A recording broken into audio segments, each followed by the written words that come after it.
A personagem Nayane, da novela Coração Acelerado, voltou a dominar as discussões nas redes sociais após uma sequência de cenas que deixou o público brasileiro completamente dividido.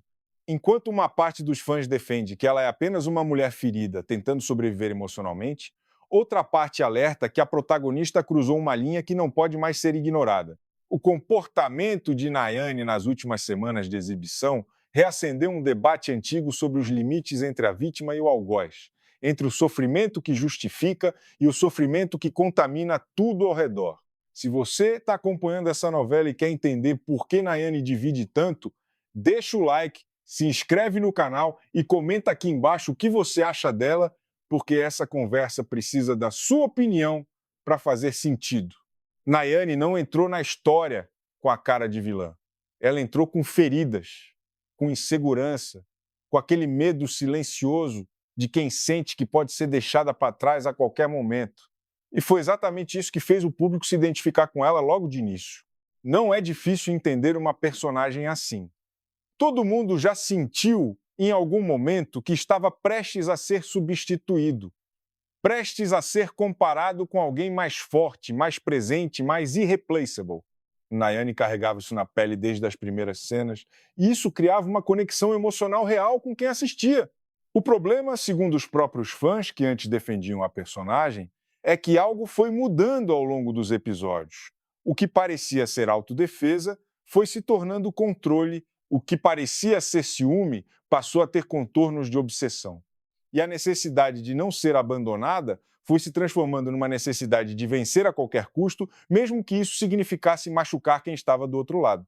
O contexto que alimenta essa tensão na trama é a sombra de Diana. A presença do passado, o peso das memórias e os vazios afetivos que continuam voltando à superfície fizeram de Nayane uma personagem que parece estar sempre lutando contra algo que ela não consegue tocar com as mãos.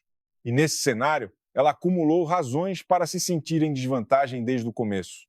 O jogo emocional em que ela entrou já tinha regras que a prejudicavam antes mesmo dela jogar a primeira carta. Isso é o que torna Nayane digna de compaixão, não porque ela seja inocente, mas porque ela parece sempre ser a pessoa que chega a uma disputa que já estava perdida.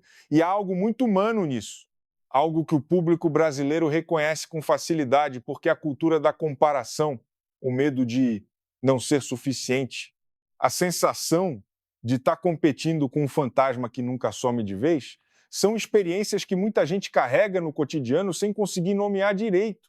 Mas existe uma linha que separa o sofrimento da responsabilidade.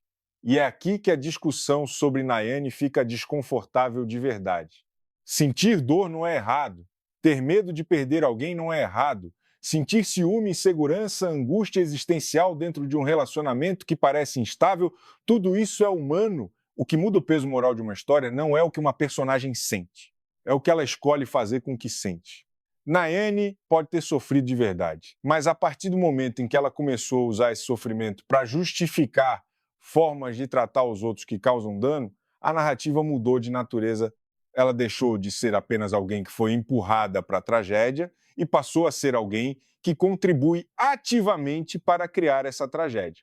Não porque o mundo a forçou, mas porque ela permitiu que o medo ditasse cada decisão que tomou.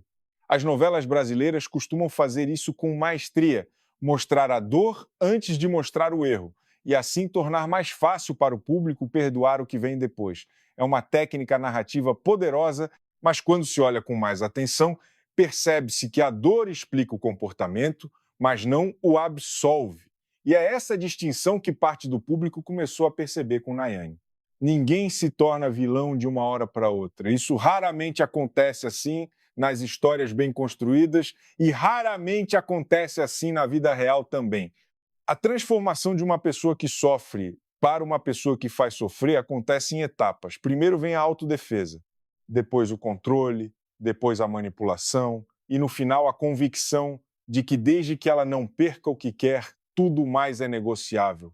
Analisando a trajetória de Nayane por esse ângulo, o que assusta não é um único ato isolado, é a direção que ela está tomando episódio após episódio.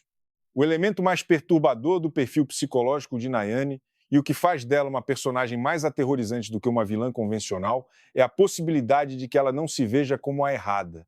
Personagens que sabem que são o mal são previsíveis.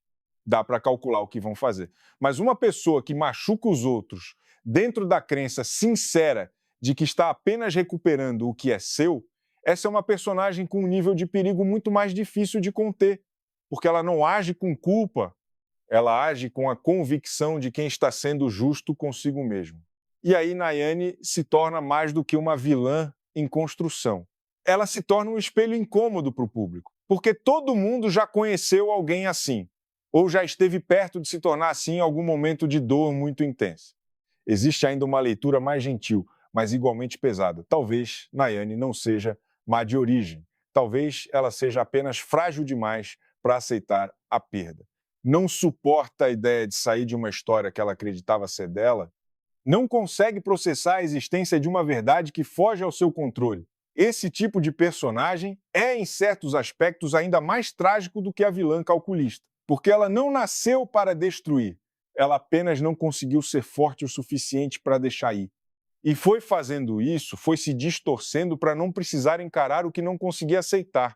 A partir daqui, 3 caminhos se abrem para Nayane dentro da narrativa. No primeiro, ela ultrapassa todos os limites e se consolida como vilã completa, alguém que começou com lágrimas e termina sendo a razão das lágrimas dos outros. No segundo, ela não é completamente má, mas a trama não a poupa das consequências das escolhas que fez quando deixou a dor mandar nela. Esse seria um final com profundidade real, porque preserva a complexidade do personagem sem absolvê-la. No terceiro, e talvez mais humano de todos, Nayane tem um momento de ruptura interna. Percebe que o pior não é perder a pessoa que ama, mas perder a si mesma no processo de tentar segurar isso a qualquer custo. Escolhe parar antes que não reste mais nada dela para salvar. Nayane é, ao mesmo tempo, digna de compaixão e responsável por suas escolhas.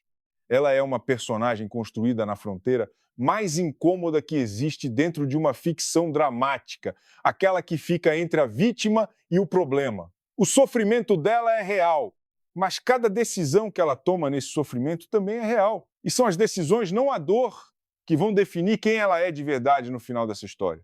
A dor pode explicar uma pessoa, mas é a escolha que a define. Nayane ainda pode voltar atrás, ou já foi longe demais para ter um final que o público consiga aceitar com empatia? Deixa a sua opinião nos comentários, conta pra gente de que lado você está nessa divisão e se você acredita que ela ainda tem chance de redimir alguma coisa. Se esse conteúdo fez você pensar, deixa o like e se inscreve no canal, porque toda semana tem análise assim esperando por você.